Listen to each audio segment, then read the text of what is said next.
بسم اللہ الرحمن الرحیم صلی اللہ تعالی علی حبیبہ محمد وآلہ وسلم۔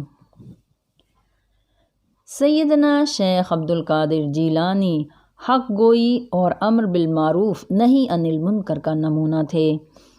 آپ بسیار گوئی سے پرہیز کرتے تھے، غریبوں سے شفقت اور مریضوں کی عیادت آپ کا وتیرہ تھا، سخاوت کا مجسمہ اور پیکر عفو و کرم تھے، وسیع القلب، کریم النفس، مہربان، وعدوں کے پاسدار، خوش گفتار اور خوش اتوار تھے۔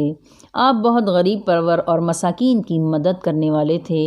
آپ اتنے بلند مرتبت اور قدر و منزلت اور وسیع العلم ہونے کے باوجود چھوٹوں کے ساتھ شفقت سے پیش آتے، بزرگوں کا احترام کرتے، سلام میں ابتدا کرتے اور بزرگوں کے ساتھ بیٹھتے، فقراء کے ساتھ حلم و تواضع سے پیش آتے۔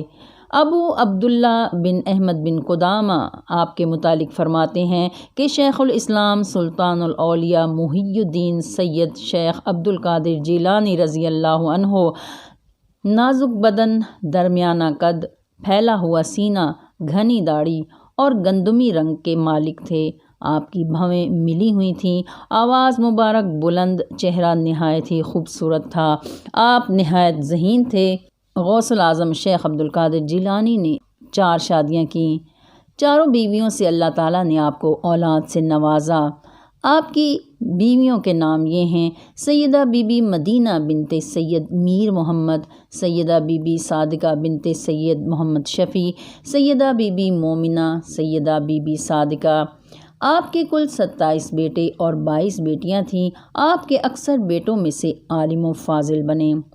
مشہور صاحبزادوں کے نام یہ ہیں: شیخ عبدالوہاب، شیخ عبدالرزاق، شیخ شرف الدین عیسیٰ، شیخ ابو بکر عبدالعزیز، شیخ عبدالجبار، شیخ ابو اسحاق ابراہیم۔ 561 ہجری میں سیدنا غوث الاعظم شیخ عبدالقادر جیلانی بیمار ہوئے۔ آپ کے صاحبزادے سید عبدالوہاب نے آپ کے مرض الموت میں آپ سے وصیت کی خواہش کا اظہار کیا۔ آپ نے اپنے صاحبزادے سے فرمایا: تم اپنے اوپر اللہ کے تقوی و اطاعت کو لازم پکڑو، اس کے سوا کسی سے نہ ڈرو اور نہ کسی سے امید رکھو، اپنی حاجتیں اللہ کی طرف سونپ دو اور حاجتیں اسی سے طلب کرو، اس کے سوا کسی پر بھروسہ نہ کرو، تمہارا اعتماد اسی کی ذات پر ہو۔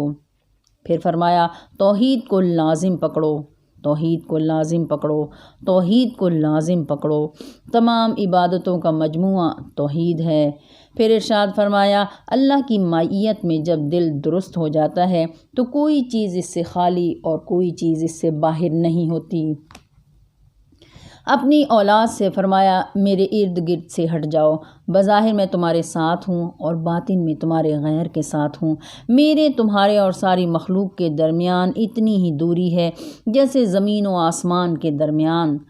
تم میرا کسی پر قیاس نہ کرو اور نہ مجھ پر کسی دوسرے کا قیاس کرو۔ ملک الموت کی تشریف آوری پر فرماتے ہیں: وعلیکم السلام ورحمۃ اللہ وبرکاتہ۔ اللہ مجھے اور تمہیں بخشے اور میرے اور تمہارے اوپر توجہ فرمائے۔ تم اللہ کا نام لے کر تشریف لاؤ اور رخصت نہ کیے جاؤ۔ پھر اپنے نواسے عفیف الدین سے فرمایا: قلم اور کاغذ لو اور لکھو۔ قریب ہے اللہ تنگی کے بعد آسانی پیدا کر دے گا۔ صفات الہی کے متعلق جس طرح خبریں آتی ہیں تم انہیں اسی طرح عبور کرو۔ حکم بدلتا ہے اور علم متغیر نہیں ہوتا، حکم منسوخ ہو جاتا ہے اور علم منسوخ نہیں ہوتا، اللہ کا علم اس کے حکم سے کم نہیں ہوتا۔ پھر فرمایا: میں مدد لیتا ہوں اس معبود برحق سے جو کہ زندہ اور ہمیشہ رہنے والا ہے، جسے موت نہیں آئے گی اور نہ اسے موت کا خوف ہے۔ پاک ہے وہ ذات جس نے قدرت سے مخلوق پر غلبہ پایا اور بندوں پر موت کے سبب غالب ہے۔ لا الہ الا اللہ محمد الرسول اللہ۔ پھر 3 بار اللہ اللہ فرمایا۔ اس کے بعد آپ کی آواز نیچی ہو گئی اور آپ اس دار فانی سے دار البقاء تشریف لے گئے۔ آپ کے صاحبزادے شیخ عبدالوہاب نے نماز جنازہ پڑھائی۔ آپ کی تدفین آپ کے مدرسہ کے احاطہ میں ہوئی۔ آج بھی بغداد، عراق میں کھجور کے چند درختوں اور براؤن رنگ کی بلند 4 دیواری میں نمایاں مسجد کا نیلا گنبد اور مینار اسی طرح نمایاں ہے جیسے کسی صحرا میں شب کے آخری پہر درختوں کے بیچ سے چاند نمودار ہو جائے۔ مسجد کے وسیع و عریض ہال کے عین درمیان روضہ مبارک ہے۔ قبر کا تعویذ مبارک 5 فٹ اونچا ہے۔ مشک و عنبر سے لدی پھندی معطر خوشبوئیں ایک تقدس بھری فضا کا احساس جگا رہی ہیں۔ چاندی کی جالیوں کے اندر فانوس کی تیز سبز چادروں کی چھاؤں میں آرام کرتی پاکیزہ ہستی، جس کی پوری زندگی کا ہر لمحہ سادگی اور نمود و نمائش سے بے نیازی میں بسر ہوا، غوث اعظم درمیان اولیاء چو محمد مصطفیٰ در انبیاء۔ آپ کا مشہور فرمان ہے، درست العلم حتی صرت قطبا ونلت السعادہ من مولی الموالی۔ میں علم پڑھتے پڑھتے قطب ہو گیا اور میں نے اللہ تعالیٰ کی مدد سے سعادت کو پا لیا۔